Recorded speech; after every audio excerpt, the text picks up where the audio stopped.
మాంసం కోసం ఏడుస్తారు, నీళ్ళు కోసం ఏడుస్తారు, సుఖాల కోసం ఏడుస్తారు. ఎంత దేవుడి వీళ్ళ పోషిస్తున్నా నిలబడలేకపోయారు. ఏ అరణ్యంలో అయితే దేవుని కుమారుడైన ఇశ్రాయేల్ అంటే ఇశ్రాయేలీలు నిలబడలేకపోయారు, అదే అరణ్యంలో ఇప్పుడు దేవుడి కుమారుడైన యేసుక్రీస్తు వారు నిలబడి ఇలా నిలబడాలి అని చేసి చూపించాడు. ఆయన ఇలా నిలబడ్డానికి ఎవరు సహాయం తీసుకుంటున్నాడు? అది ఇప్పుడు చెప్పండి. ఇశ్రాయేలీలు నిలబడాలన్నా పరిశుద్ధాత్ముడి సహాయం ఉండాలి.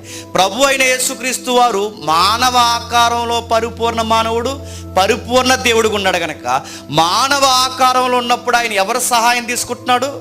పరిశుద్ధాత్ముడి సహాయం. ఇప్పుడు మనం కూడా శ్రమలనే మార్గంలో మనం నడిచిపోతున్నప్పుడు, శ్రమలనే ఇరుకులు లోయల్లో మనం వెళ్ళిపోతున్నప్పుడు, ఆ శ్రమలు మనల్ని కృంగదీయకుండా మానసికంగా మనల్ని పడగొట్టకుండా ఉండాలి అంటే, మనం స్ట్రాంగ్గా నిలబడాలి అంటే మనకు ఎవరి సహాయం అవసరం?